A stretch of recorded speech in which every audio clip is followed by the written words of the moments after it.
ಹಲವು ಮಕ್ಕಳ ತಾಯಿ ಶ್ರೀ ಅಮೃತೇಶ್ವರಿ ಅಮ್ಮನವರ ದೇವಸ್ಥಾನಕ್ಕೆ ಹೋಗಿ ಅಲ್ಲಿ ಅಮ್ಮನವರ ಮಕ್ಕಳಿಗೆ ಎಳ್ಳೆಣ್ಣೆ ಹಚ್ಚಿದರೆ ಮಕ್ಕಳು ಆಗುತ್ತಾ?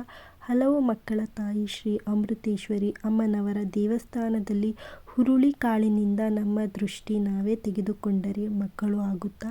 ಈ ಎಲ್ಲ ಪ್ರಶ್ನೆಗೆ ನನ್ನ ಈ ವಿಡಿಯೋದಲ್ಲಿ ಪೂರ್ತಿ ವಿವರವನ್ನು ತಿಳಿಸಿದ್ದೇನೆ. ನೀವು ಈ ವಿಡಿಯೋ ಸ್ಕಿಪ್ ಮಾಡದೆ ನೋಡಿ. ಹಾಗೆ ನನ್ನ ಯೂಟ್ಯೂಬ್ ಚಾನಲ್ನ ಇನ್ನೂ ಯಾರು ಸಬ್ಸ್ಕ್ರೈಬ್ ಆಗಿಲ್ಲ, ಪ್ಲೀಸ್ ಸಬ್ಸ್ಕ್ರೈಬ್ ಮಾಡ್ಕೊಳ್ಳಿ. ಹಾಯ್ ಹಲೋ ಎಲ್ಲರಿಗೂ ನಮಸ್ಕಾರ. ನಾನು ಕಳೆದ ವಿಡಿಯೋದಲ್ಲಿ ಹಲವು ಮಕ್ಕಳ ತಾಯಿ ಶ್ರೀ ಅಮೃತೇಶ್ವರಿ ಅಮ್ಮನವರ ಬಗ್ಗೆ ತಿಳಿಸಿಕೊಟ್ಟಿದ್ದೇನೆ. ನೀವು ಇನ್ನು ಯಾರು ಆ ವಿಡಿಯೋ ನೋಡಿಲ್ಲ ಅಂದರೆ ಹೋಗಿ ಬೇಗ ನೋಡಿಕೊಂಡು ಬನ್ನಿ. ನಾನು ಆ ವಿಡಿಯೋದಲ್ಲಿ ದೇವಸ್ಥಾನದ ಬಗ್ಗೆ ತಿಳಿಸಿಕೊಟ್ಟಿದ್ದೇನೆ. ಈ ವಿಡಿಯೋದಲ್ಲಿ ಸಂತಾನ ಫಲಕ್ಕೆ ಮಾಡುವ ಪೂಜೆ ಹಾಗೂ ವ್ರತದ ಬಗ್ಗೆ ತಿಳಿಸಿಕೊಡುತ್ತೇನೆ. ಮೊದಲಿಗೆ ಅಮ್ಮನವರನ್ನು ನೋಡಲು ಹೋಗುತ್ತಿದ್ದೀರಾ ಅಂದರೆ ಅಮ್ಮನವರಿಗೆ ಪೂಜೆ ಸಾಮಗ್ರಿ, ಹಾಗೆ ಅಮ್ಮನವರಿಗೆ ಪ್ರಿಯವಾದದ್ದು ಅಂದರೆ ಹೊಂಬಾಳೆ. ಪೂಜೆಯ ಸಾಮಗ್ರಿಯ ಜೊತೆ ಹೊಂಬಾಳೆಯನ್ನು ತೆಗೆದುಕೊಂಡು ಹೋದರೆ ಇನ್ನೂ ಒಳ್ಳೆಯದು. ನಿಮ್ಮ ಹತ್ತಿರ ಇದ್ದರೆ ತೆಗೆದುಕೊಂಡು ಹೋಗಿ, ಇಲ್ಲವಾದಲ್ಲಿ ಬೇಡ. ನೀವು ದೇವಸ್ಥಾನಕ್ಕೆ ಹೋದಾಗ ಅಲ್ಲಿ ಪೂಜೆ ಮಾಡಿಸಿ ಅಲ್ಲಿ ಇರುವ ಅರ್ಚಕರಿಗೆ ನೀವು ಸಂತಾನ ಫಲಕ್ಕಾಗಿ ಬಂದಿದ್ದೇವೆ ಎಂದು ತಿಳಿಸಬೇಕು. ಆಗ ಅಲ್ಲಿನ ಅರ್ಚಕರು ನೀವು ಮಾಡುವ ಪೂಜೆಯ ವಿಧಾನವನ್ನು ಹೇಳಿಕೊಡುತ್ತಾರೆ. ಅವರು ಹೇಳಿದ ಹಾಗೆ ನೀವು ಮಾಡಬೇಕು. ಮೊದಲಿಗೆ ಅವರು ಒಂದು ತಾಮ್ರದ ಸಣ್ಣ ಚೊಂಬಿನಲ್ಲಿ ಎಳ್ಳೆಣ್ಣೆಯನ್ನು ಕೊಟ್ಟು ಇದನ್ನು ಅಮೃತೇಶ್ವರಿ ಅಮ್ಮನವರನ್ನು ನೋಡಿ ಪ್ರಾರ್ಥಿಸಿ. ಆಮೇಲೆ ಚೊಂಬಿನಲ್ಲಿ ಇರುವ ಎಳ್ಳೆಣ್ಣೆಯಲ್ಲಿ ಅಮ್ಮನವರನ್ನು ನೋಡಿ ಬನ್ನಿ ಎಂದು ಹೇಳುತ್ತಾರೆ. ನೀವು ಹಾಗೆ ಮಾಡಿ ಬರಬೇಕು. ಬಂದ ಮೇಲೆ ಆ ಎಳ್ಳೆಣ್ಣೆಯನ್ನು ಅಮ್ಮನವರ ಗರ್ಭಗುಡಿ ಹಿಂದೆ ಅಕ್ಕಪಕ್ಕ ಇರುವ ಅಮ್ಮನವರ ಮಕ್ಕಳಿಗೆ ಹಚ್ಚಬೇಕು.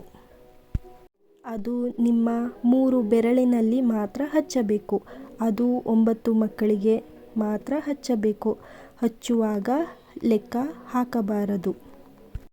ಹಚ್ಚಿ ಬರಬೇಕು, ಮತ್ತೆ ಹಿಂದಕ್ಕೆ ತಿರುಗಿ ಬರಬಾರದು. ಅಮ್ಮನವರ ಗರ್ಭಗುಡಿಯ ಬಲಗಡೆ ಗೇಟಿನಿಂದ ಹೋಗಿ ಹಚ್ಚಲು ಶುರು ಮಾಡಿದರೆ ಅಮ್ಮನವರ ಗರ್ಭಗುಡಿಯ ಎಡಗಡೆ ಇರುವ ಗೇಟಿನಿಂದ ಹೊರಬರಬೇಕು. ಬಂದ ಮೇಲೆ ಉಳಿದ ಎಣ್ಣೆಯನ್ನು ಅಲ್ಲಿರುವ ದೀಪಕ್ಕೆ ಹಾಕಬೇಕು. ಹಾಕುವಾಗ ದೀಪ ಹಾರಿ ಹೋಗಬಾರದು. ಅವರು ಹೇಳುವ ಹಾಗೆ ನೀವು ಅಮ್ಮನವರನ್ನು ಪ್ರಾರ್ಥಿಸಬೇಕು. ಪ್ರಾರ್ಥಿಸಿದ ಮೇಲೆ ಅವರು ನಿಮಗೆ ಒಂದು ಹಿಡಿ ಹುರುಳಿಕಾಳು ಕೊಡುತ್ತಾರೆ. ಅದನ್ನು ನಿಮ್ಮ ಒಂದು ಮುಷ್ಟಿಯಲ್ಲಿ ತೆಗೆದುಕೊಂಡು ಹೋಗಿ ಅಮೃತೇಶ್ವರಿ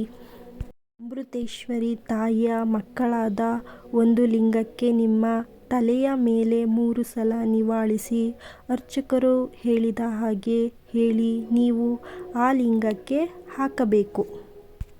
ಹಾಕಿದ ಮೇಲೆ ಮತ್ತೆ ಹಿಂದಕ್ಕೆ ತಿರುಗಿ ಬರಬಾರದು.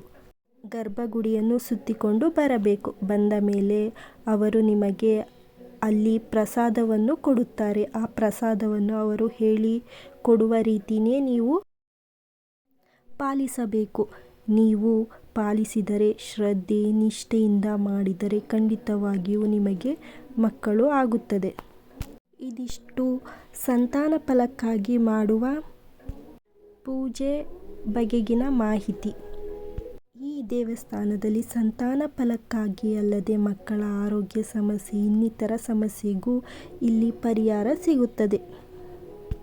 ನಾನು ಹೇಳಿದ ಈ ಮಾಹಿತಿ ನಿಮಗೆ ಇಷ್ಟವಾದಲ್ಲಿ ನನ್ನ YouTube channel the look mirror vlog YouTube ಚಾನಲನ್ನು ಸಬ್ಸ್ಕ್ರೈಬ್ ಆಗಿ, ಲೈಕ್ ಮಾಡಿ, ಶೇರ್ ಮಾಡಿ, ಕಮೆಂಟ್ ಮಾಡಿ, ಹಾಗೆ ಸಪೋರ್ಟ್ ಮಾಡ್ತೀರಿ. Thank you all.